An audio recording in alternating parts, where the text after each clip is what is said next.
علما میگن انسان عاشق از 4 چیز معشوقش خسته نمیشه و سیر نمیشه. یکی از نگاه کردن به صورت کسی که واقعا جانانه خاطرخواهشه و دوستش داره. درسته؟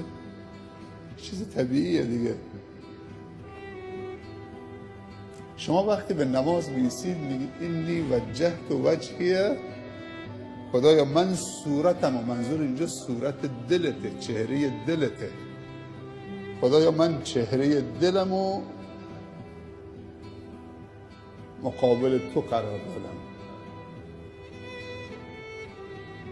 ما با این صورت فقط در مقابل خدا نیستادیم. قبله یعنی در مقابل رب العزت و الجلال ایستادن. این دعای استفتاح خیلی زیباست. من با صورت دلم در مقابل تو ایستادم. تقصیر دلم نیست، تماشای تو زیباست. تو خیلی زیبایی، تو خیلی دوست داشتنی هستی، تو خیلی بزرگید، تو خیلی دلربا هستید.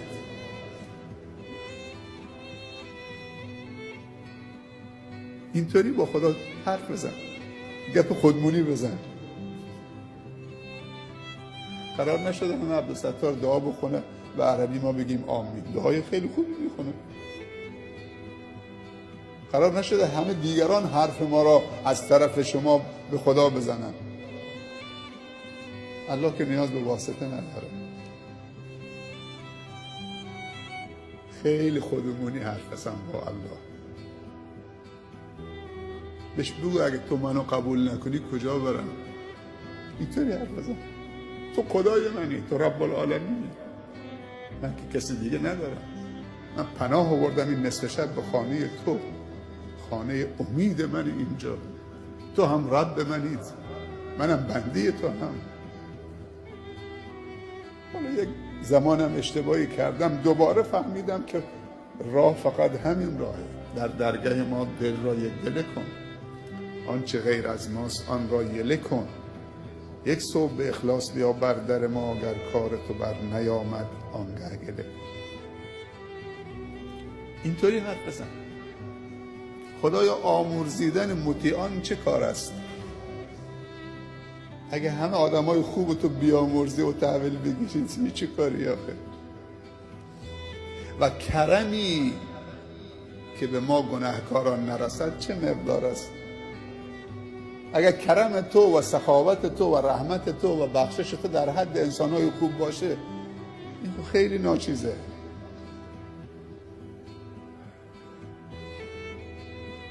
خدای نگاه به بدی ما مکن، ما بد کردیم. نگاه به خوبی خودت بکن. تو خوبی، تو که بدی نمی کنی، تو که عقده‌ای نیستید. حالا ما اشتباه کردیم، ما بد کردیم، الان هم داریم معذرت خواهی میکنیم دیگه.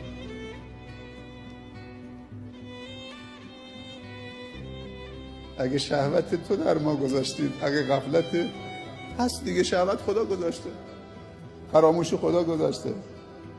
ولی ما الان یه تلنگری بر ما وارد شده. تو این ماه مبارک رمضان یه بیداری ایجاد شده. تا بیدار شدیم آمدیم در خانه تو، سبحان الله، رای دیگه نرفتیم. الله هم تعصب داره نسبت به بندگانش، خیلی تعصب داره. الله به ابلیس گفته تو 1 سال، 2 سال، 30 سال، 40 سال بندگان منو گمراه میکنید، فکر میکنید که به قول زنجیر کشیدید دیگه، مطیعتان مالتان، از من گرفتید. ولی من یه داغی بر دلت میذارم. بعد از 40 سال 50 سال که این بنده منو شکار کردید، در قبضه خودت گرفتی، یه لحظه یه جرقه براش ایجاد میکنم، یه توبه نصیبش میکنم، تلاش 50 سالتو بر باد میدم. من اجازه نمیدم بندگانمو ازم بگیرید. الله غیرت داره، تعصب داره نسبت به بندگانش. این تعصب خدا نسبت به بندگانش و مهرورزیش. خدای نگاه به خطاهای ما مکن، به اشتباههای ما مکن، به گناههای ما مکن. نگاه به اون رحمت بیکران خودت بکن که از خشمت سبقت گرفته. سبحان الله. یک قطره رحمت تو میتونه گناه 100 ساله ما رو برباد بده، ذره ذره بکنه، بسوزونه. این توبه واقعا یک واژه خیلی عالیه. توبه زیباترین واژه در لغتنامه ها توبه هست.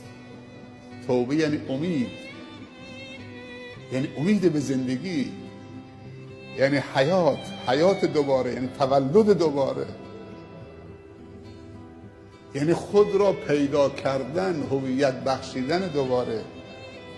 امشب یک کتابی میخوندم از شیخ دکتر عائض القرنی، متفکر، شخصیت بزرگیه. کتاب درباره امیدواریه. انسان باید امیدوار باشه به رحمت رب العالمین. نگو من خیلی گناه کردم، نجس شدم، آلوده شدم. 2 نفر حق ندارن این حرف رو بزنن. یکی خودت حق نداری به خودت بگی من دیگه نجس شدم، پلید شدم، خدا منو نمیبخشه. حرام کسی بندی از بندگان خدا به خودش این حرف رو بزنه، حرام، ممنوعه. نفر دومم کسی حق نداره به کسی بگه من حق ندارم به تو بگم. اگر یک مستک سکرانی تو کوچی دیدم که عربده داره میکشه، حق ندارم ای نجس پلید پست، خدا تو رو نمیبخشه. هر لحظه احتمال داره اون فردا توبه بکنه، من برم جای اون بیاد جای من. این جرأت رو به خودتون ندید که به کسی با 4 رکعت نمازت بگی خدا فلانی رو نمیبخشه، حتی که همیشه سکرانه. اگه دوستش دارید تلاش بکن که اونو نجات بدید، ولی قضاوت حق تو نیست، اونو نمیبخشه. تو چی کاره هستی تو رحمت خدا؟ اینقدر شرابخوارا و عیاشا و هنرپیشه ها و خواننده هایی که یک عمر عیاشی کردن آمدن شخصیت های بزرگی و دعوتگران و مصلحان بزرگی شدن. خیلی از اون مغرور نماها به عبادت های که داشتن مغرور شدن با عبادتشون، درباره بندگان خدا قضاوت کردن، رفتن جای اونا، منحرف شدن. کی میدونه فردا چی میشه؟ اونی که داره عبادت میکنه باید گریه بکنه خدای قبول بکن، منو ثابت قدم بکن. علما میگن تواضع و گریه و زاری با گناه خیلی بهتر از تکبر و خودخواهی با عبادت. این در بازه، برای همه بازه. اینجا خانه خداست، خانه من نیست که تو رو اجازه بدم دیگری رو اجازه ندم. کسی حق نداره چپ چپ به کسی نگاه بکنه. بعضی موقع اگر یه برادری احتیاط داره یا یه وقتی دیدی میشه پیکی زده یا کاری کرده تو صف نماز ایستاده، چپ چپ بهش نگاه میکنن. این اینجا چی میخواد؟ این معتاد آمده اینجا چی کار کرده؟ چی میخواد اینجا؟ حتما آمده تو مسجد کفشی بدزده، دمپایی بدزده، فلان. چرا اینطوری فکر میکنید؟ این آمده اینجا چی میخواد؟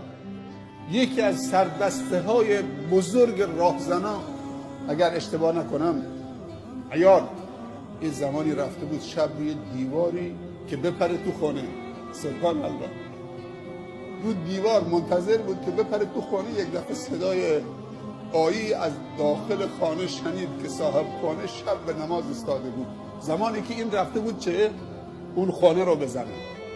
قدیم خود دیگه برقی نبوده، سر صدایی نبوده، خلوت. رو دیوار نشسته بود که بپره. یک دفعه صدای آیه شنید که بعد از سوره هم اون صاحب خانه داره میخونه الم یأن للذین آمنوا ان تخشع قلوبهم لذکر الله. آیا وقتش نرسیده کسانی که مؤمنن، مسلمانن، بر بگردن و دلهاشون بتپه و بلرزه برای خدا؟ وقتش نرسیده؟ هی میخواست بپره، دوباره اون آیه تکرار میکرد. سبحان الله. نمیفهمید که دزد آمده. اون نماز بخون، داره هر شبش بود نماز شب میخون. و بار سوم 2-3 بار که تکرار کرد، بار سوم گفت بله. اون دزده که رو دیوار بود گفت بله وقتش رسیده که ایاز توبه بکنه و بر بگرده به سوی خدا. به جایی که بپره به داخل خانه، پرید به بیرون خانه و مسیرش عوض شد و یکی از قضات بزرگ و شخصیت‌های بزرگ جهان اسلام شد. یک راهزن. انسان نباید ناامید بشه، امیدتو نباید از دست بدید. این کتاب ناامیدی عائض القرنی حتما بخونید، داستان‌های خیلی ارزشمندی درش از واقعیت‌ها و از صحابه و از پیامبران و شخصیت‌ها درش بیان میکنه. میگه کشتی تو بیابانی میرفت، تو صحرا، ببخشید، تو دریا میرفت، هوا طوفانی شد، کشتی غرق شد. شخصی در تلاطم امواج همجور گاه وقتی میرفت زیر آب، گاه وقتی میآمد بالا، تا اینکه نجات پیدا کرد به ساحل، تو یک جزیره غیر متروکه غیر مسکونی. وقتی که تو اون جزیره قرار گرفت از خود بیخود شد. یک دفعه چه؟ بعد از چند ساعتی که به هوش آمد، دو زانو نشست، دست بلند کرد، دعا کرد خدایا منو نجات بده. تو این جزیره دور افتاده غیر متروکه غیر مسکونی دعا کرد و تلاش کرد، امیدش از دست نداد. تا اینکه چند مدت گذشت، گفت امروز یه چیز پخته‌ای بخورم، آتش روشن کرد و همین اطراف میگشت. یک دفعه دید که کلبه داره میسوزه. کل اون غذاش و کلبه و جایی برای مسکنش بود و آرامشش بود همه ویران شد. اینجا خیلی نگران شد، دست بلند کرد بارالله، حالا تو این جزیره متروکه کلبی داشتم، همونم سوخت، این چه امتحانیه فلان، و بالاخره شروع کرد به گریه و زاری. در همین اثنا خوابش برد. بعد از اینکه گریه و زاری کرد، یک دفعه دل حاضر کرد، چشمش باز کرد که یک کشتی در افق داره میاد. آمد نزدیک ساحل، قایقی فرستاد. قایق که آمد گفت شما برای چی آمدید؟ گفتیم آمدیم شما را نجات بدیم. گفت از کجا فهمیدید که من اینجا تنهام، کسی ندارم، نیاز به نجات دارم؟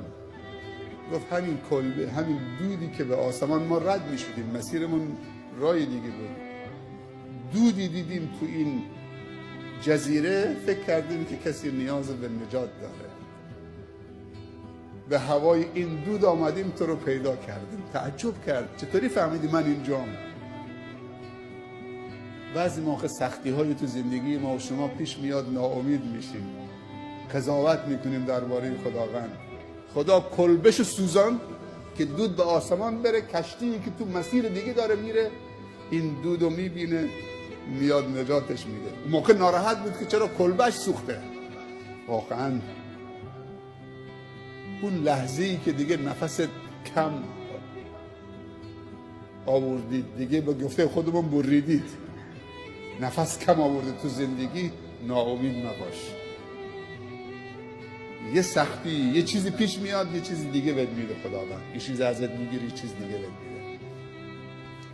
خب نماز وتر رو میخونیم. بعد از نماز وتر چون وقت هست، به مدت 10 دقیقه اونایی که دوست دارن بعد از نماز وتر و دعا بنشینن. اون 10 دقیقه ساعتهای خلوته. هر کسی دوست داره به زبان فارسی، به زبان خودش، کردی، بلوچی، ترکی، به هر زبانی که دوست داره با الله گپ بزنه، فکر بکنه خودش تنها تو خانه خداست، کسی هم واسطه نداره، وقتم برای سحری زیاد.